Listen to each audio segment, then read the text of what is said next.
Olá, meus caros, vamos falar hoje um pouquinho, a gente está aí na batida de falar sobre incentivos fiscais, né? Aliás, dando os méritos, a gente tem um colega aqui na Sevilha, que é o Robson Amaral, ele preparou um trabalho muito bacana sobre incentivos fiscais, eu fui lá e peguei esse trabalho emprestado, né? E estou aqui gravando vídeos com pequenas pinceladas sobre esse trabalho bem profundo que o Robson fez. Hoje nós vamos falar sobre o programa de alimentação do trabalhador. Eu quero contar para vocês um pouquinho como é que funciona o incentivo relativo a este programa. Tenho que mandar primeiro um abraço para uma pessoa que tem assistido os nossos vídeos, que é o Romildo Efran Oliveira. Romildo, obrigado pela sua audiência, viu? Um prazer aí saber que você está assistindo os vídeos. Bom, muito bem, vamos lá, vamos falar um pouquinho sobre essa questão do programa de alimentação do trabalhador. De todos os incentivos fiscais, talvez esse seja o que tem mais facetas para serem analisadas, né? Quero começar com relação à questão da forma do programa de alimentação do trabalhador.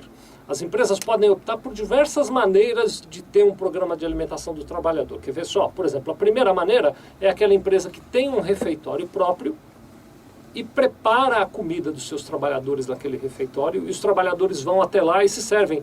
Vamos dizer assim, popularmente se chamaria do bandejão, né? O sujeito vai dentro da empresa e se serve ali no bandejão e come na empresa. Então a empresa fornece a alimentação que ela mesma preparou.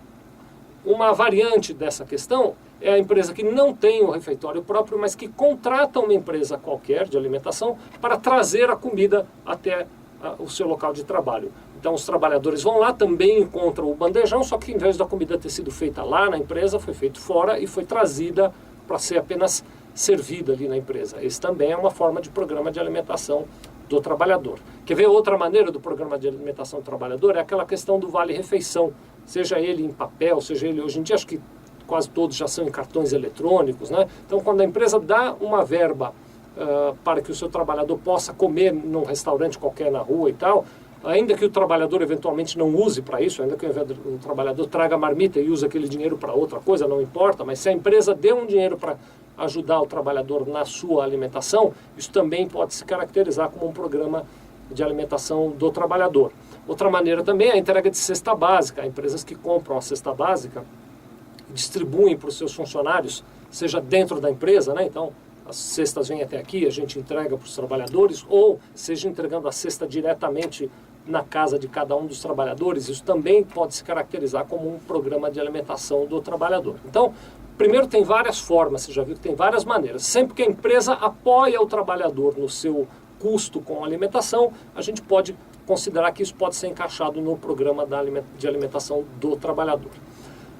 Bom, algumas características aí. Antes de avançar no incentivo fiscal, quero falar de uma questão trabalhista que está envolvido nessa questão.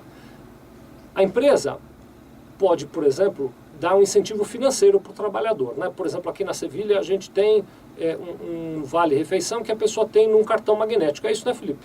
Cartãozinho magnético. O pessoal tem um cartão magnético, a gente vai lá e bota uma carga de dinheiro ali para o trabalhador gastar. Este é um formato de atendimento.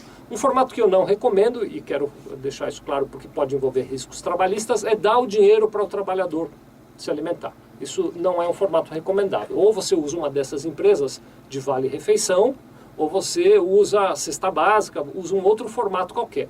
Dar o dinheiro diretamente ao trabalhador pode amanhã ou depois ser considerado como salário indireto, e aí você pode ter custo de fundo de garantia, de INSS e de outras coisas mais.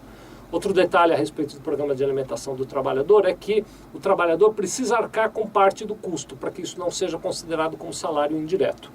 Tem um limite para isso. O teto máximo é que o trabalhador pague 20% do custo de cada alimentação. Então as empresas, conforme quiserem, podem escolher por descontar um determinado valor que chegue até no máximo 20% o valor da despesa de alimentação ou do apoio para a alimentação que está sendo dado para o trabalhador.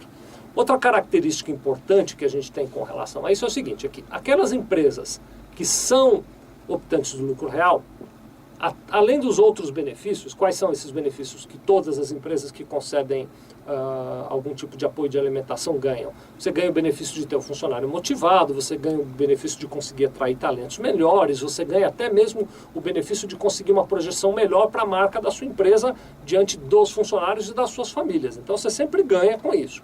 Mas além desses ganhos, aquelas empresas que são optantes do lucro real podem deduzir fora as despesas que já gastaram com alimentação, então fora aquilo que já foi gasto com a alimentação do trabalhador, você pode pegar até 4% do valor do imposto de renda que a sua empresa tem que pagar antes do adicional do imposto de renda e deduzir isso com despesas relativas ao programa de alimentação do trabalhador.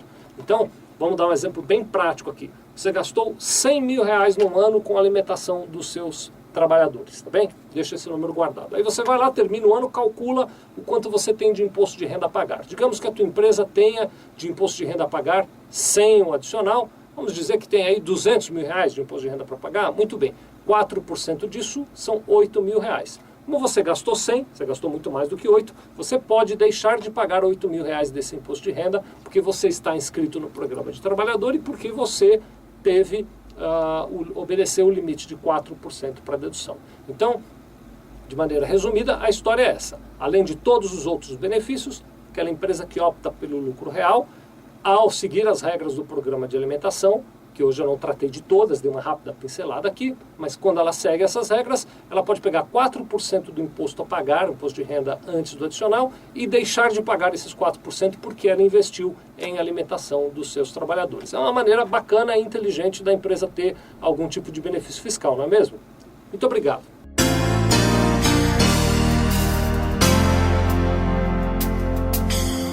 Sevilha Contabilidade. Nós vendemos tranquilidade.